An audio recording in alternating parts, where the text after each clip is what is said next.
Hey guys, History Writer here. Uh, was out and about today getting some more stuff for my C-47 build for the International Scale Modeler D-Day 70th Anniversary group build. And I was in the hobby shop looking for a little bit more paints for some detail work.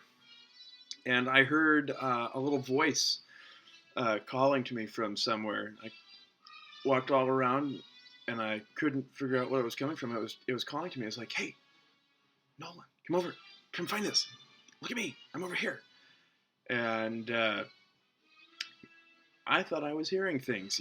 Most people when they hear voices, if you're not getting talked to or you can't see who's talking to you, you are hearing things. I mean, up in an imaginary, some imaginary friends, but nobody else was around. So what the heck is going on? Finally, it got louder and louder the closer I got to, believe it or not, some models. And finally, I was rooting around and I found what was talking to me. It was a Revell 1/72nd scale Tornado GR.1. Uh, so naturally, I picked it up and took it home and had a conversation with it the entire way. I was like, "Wow, I can't believe I found you. Oh, you were looking for me. I was looking for you." This was a bit of a personal favorite of mine. Honestly, I'm not much big into the European jets. Aside from the Dassault Mirage, the Mirages are actually pretty amazing. I'm just a U.S. air power guy. Born and raised that way. But growing up, I always thought that Tornado looked really, really cool. Um, it's a brick. Jets, airplanes, they're supposed to have curves and lines. Good looking airframes. Uh, like for example, the U.S. Century series, the F-100 through the F-106. That's when the United States started developing the Coke bottle shaped design for the airframes to, much better aerodynamics for higher speeds, higher altitudes. And I'll tell you what, they look nice. Um, I'll tell you what, a couple of good things came out, in my personal opinion. Sorry, guys, if I offend anyone. I'm not trying to, but I like Nortons. I like Land Rovers. I like Enfield rifles, the Spitfire, and the Tornado. Well, and of course, you got to go with your Newcastle beer and Bass Ale. Um, but anyway, I'm starting to get off topic here. The Tornado, I don't know that much about it, honestly, other than the fact that it was a consortium between the Great Britain and or United Kingdom really, and West Germany, and a little bit of the Italians. They had to have it help a little bit. They probably came up with the colors for the control knobs in the cockpit. Just kidding if anybody's from Italy. Uh, Real cool design. I mean, they made a brick look good, and they made it go. The UK, they were in charge of designing the forward bit of the fuselage, as I remember. While the Germany was responsible for the latter half, the midsection, and then another little consortium was responsible for the tail section and engines, which kind of cool. The Concorde, all the work done on the Concorde was helped come up with the engine design for the Tornado. Anyway, if I remember correctly, it entered service around 1979, but the Royal Air Force didn't get many until like 1980 or 81, and then Germany subsequently, and then Italy just a few years after that. Really cool design. The Tornado came about because the UK needed a replacement fighter for the F4s that the US built them, and the F4s are starting to get long in the tooth. Excuse me. Grape juice, really grape juice. Just kidding. It's old grape juice. It's been sitting around in casks for a while, and then bottled. Um, but so we need the. It's a cool. NATO needed this new fighter. To do kind of a multi-role type thing. It needed to be the interdiction, ECM, a strike fighter, a bomber. It needed to be, all-weather, multi-role airframe. And they started working on it, and lo and behold, the Tornado comes out, and I just think it looks cool.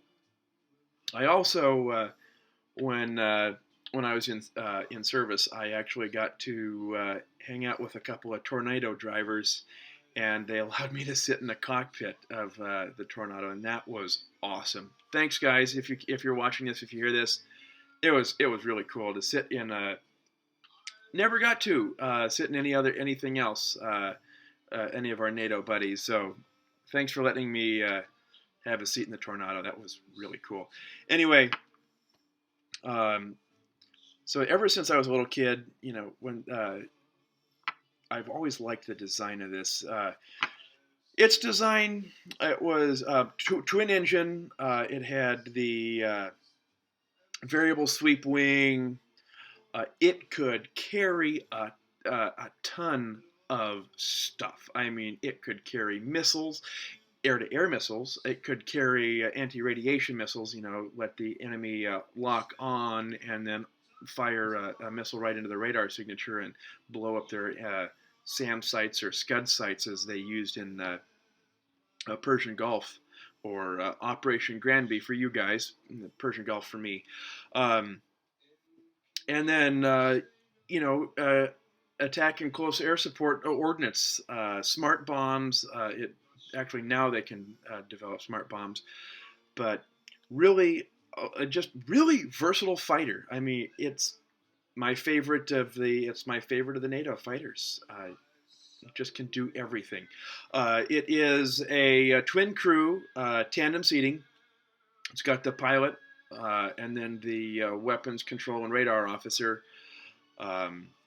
Can go pretty quick. I think it can just go over the speed of sound, especially, that's what the variable wing geometry was to make it go really fast. They developed it where they can do the low-level attack, with the flare pods and the the radar systems. They can just go in, hug the ground, and do real nice attack and close air support interdiction type stuff. Anyway, I just saw this, and I built one a few years ago. It was the old 1980s monogram kit, also 1/72. Boy, did I ever make a hatchet job of that thing. I still have it, and it may turn up later for the Shelf of Doom, but it just looked ugh. So anyway, sorry about that. I decided to make amends, and I saw this kit, and I just had to have it. May not do it for any particular build. This one is going to go on my desk. That's just how much I love the Tornado. Anyway, enough of me babbling on about that. Still, cool thing about it is while I get to build these things, I like to read up on it, so I'll get to learn a lot more about the Tornado and how it really was, and hopefully you guys will get to hear some of that too. So without further ado, let's go take a look at the kit. We're going to look at it at the workbench and do a review of it. So. Hey guys, Mr. Editor back here. Welcome to the workbench. It's time to do the opening review of the kit. Let's take a look real quick at the box art here.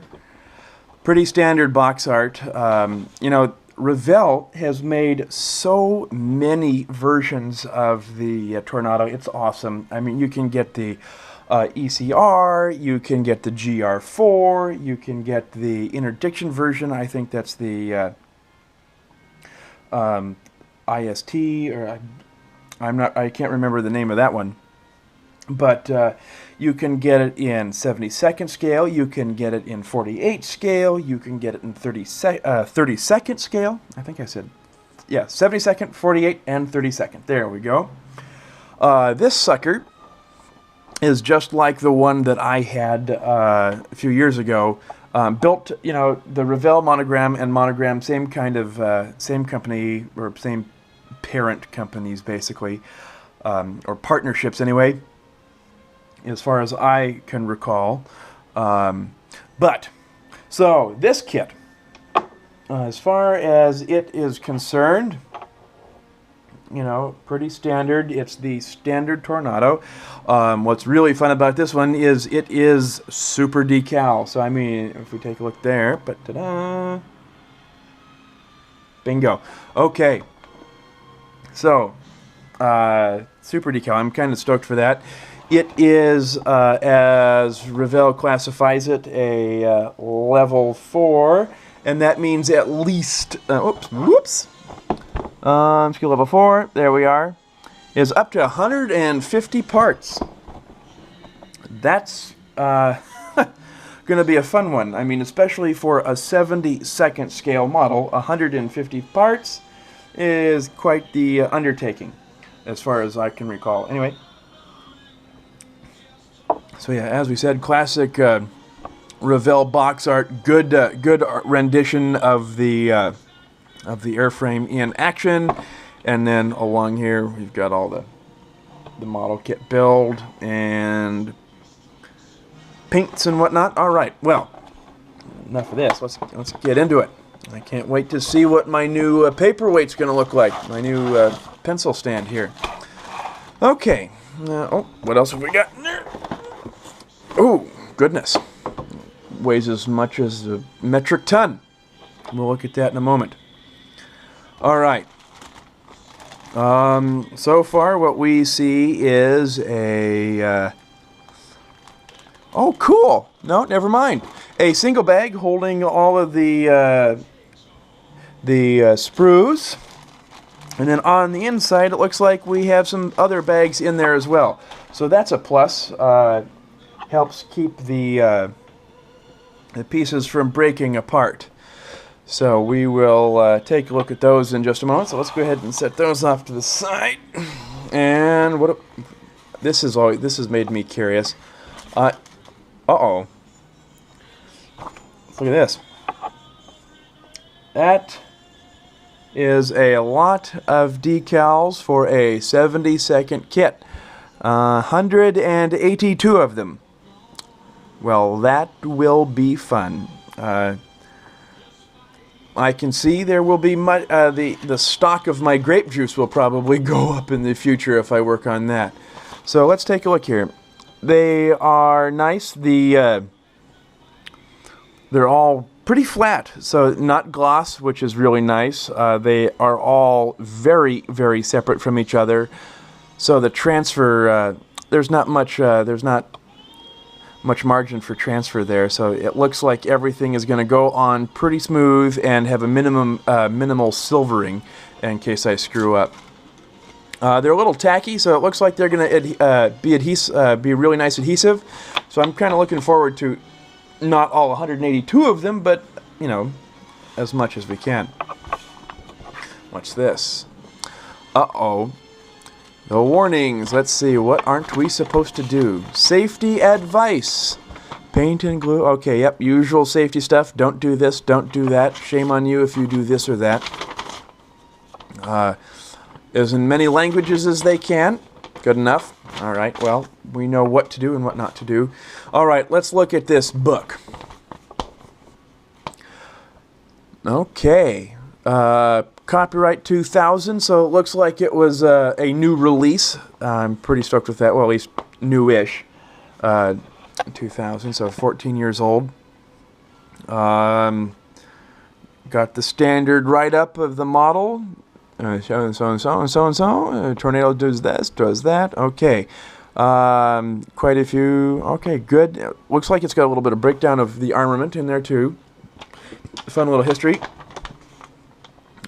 Security text. Okay, more warnings. So, be warned. And how to cut sprue. Okay. Okay. Read before we start. That's... Where the heck is English? There it is. Okay, read instructions. We'll see about that. All right. Well, oh, hey, look at this. I know there's been so much hemming and hawing about weights, but there, 10 grams. 10 grams of weight, so we know it's going to be a tail sitter. Good thing to know. And here is the used colors. 1, 2, 3, 4, almost the entire alphabet. So we've got 25 different colors to use. Fun, fun, fun. Okay, parts breakout. Not the most detailed, but at least it looks like it gets the point across, if you can see that there. And the gray spots there, don't use this, okay, for these. Probably for the GR.4 updates, would be my guess. Speaking of which, the difference between the GR.1 and the GR.4, not much. The GR.4 is just the midlife update version of the GR.1. So they loved it so much they just had to renew the tabs on it, put a new paint job on it, mark it with iodine, and paint it for duty. Okay, more callouts. Oh boy, lots of parts. Well, now that we get to the actual instructions, it seems like it is fairly picture-oriented. Lots of detail there. Okay, there's for the nose weight. If we can see that. Looks like pretty good detail for the cockpit tub as far as the instructions are concerned. Step by step. Okay, let's see. Let's see, pin and glue here. So this will be kind of a complicated deal because it being the variable wing geometry. Here we are. There's the instructions there. Like, don't glue. Shame on you if you do that unless you want it fixed. Okay. You know, this looks a lot like the monogram build. Oh, okay, let's look at step 17 here. This I can already tell just the way it goes together. We're going to need probably some filler sanding and seam work there just to make that go away. Little hint, pre-shading will also help make that go away. But in any case, looks like it is fairly complicated. We can build it with the air brakes up or down, wheels up or down. Really cool. I like all the options so far. I'm getting pretty stoked. Oh, and we have to wait 5 hours. Yes, wait 5 hours once you're done with this step before proceeding to the next one.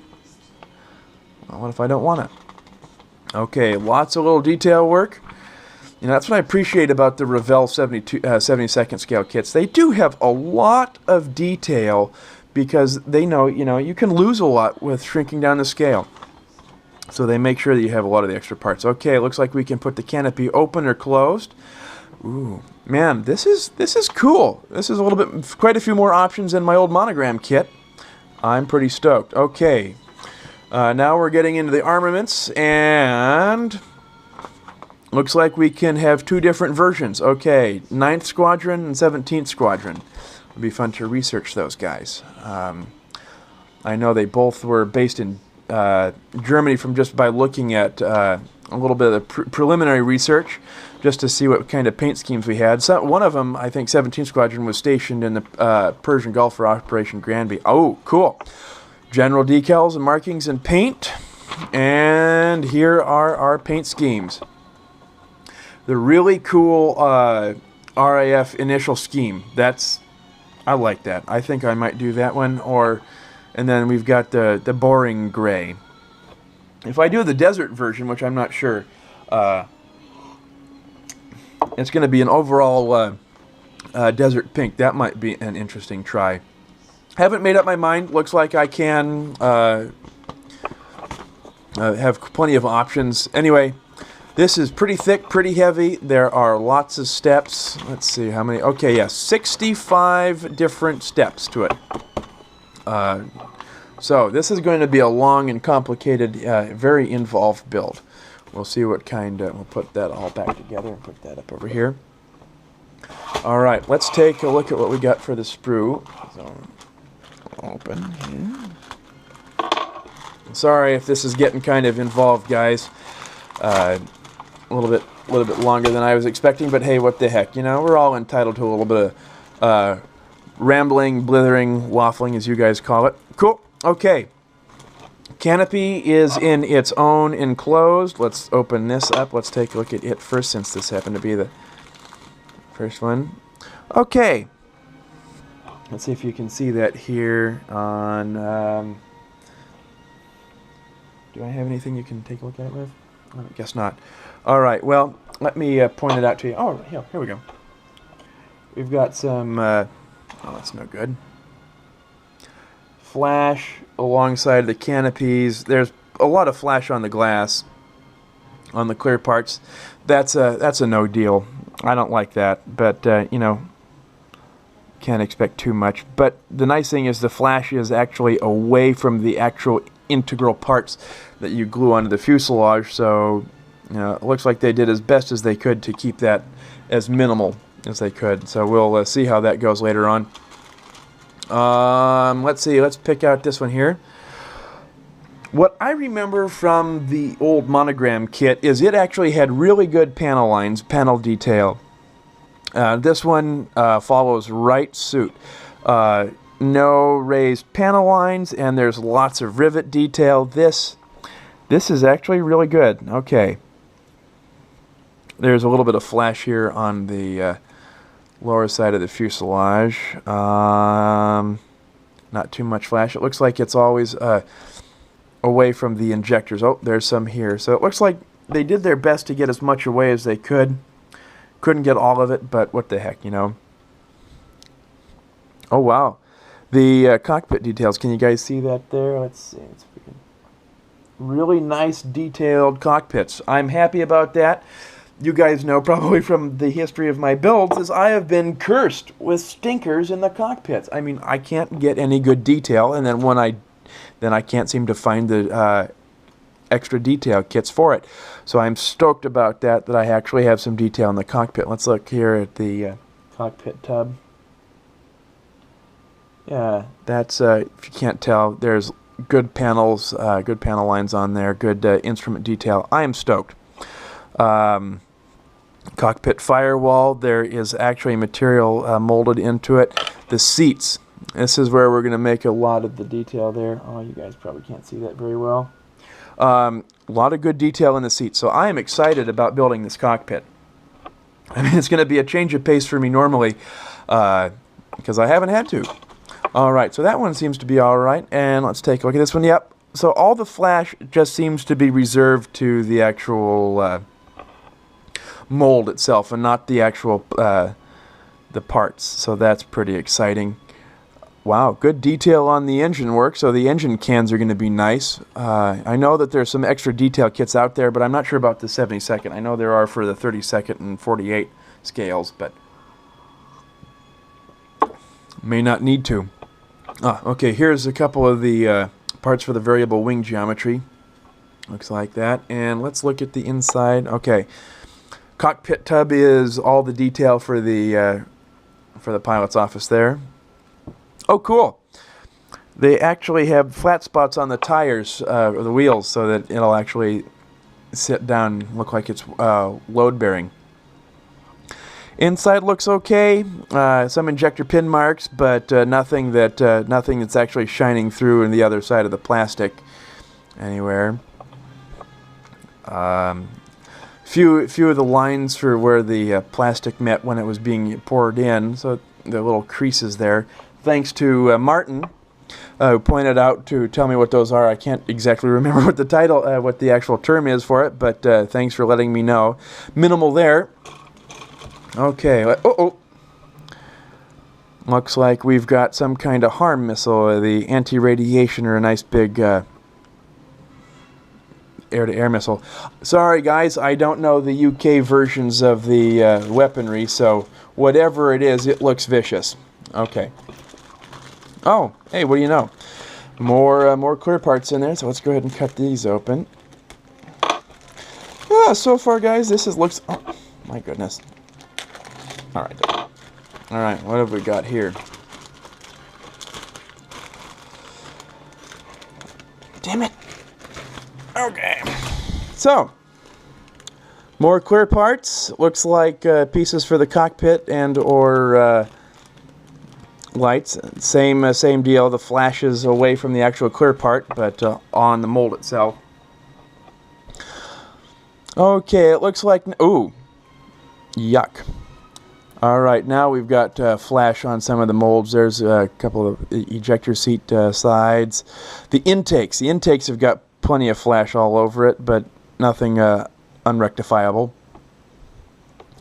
The tails have a little bit there, just because the way they're going to be designed, they can rotate up and down both together. That'll be kind of fun to build. Man, I am looking forward to this kit.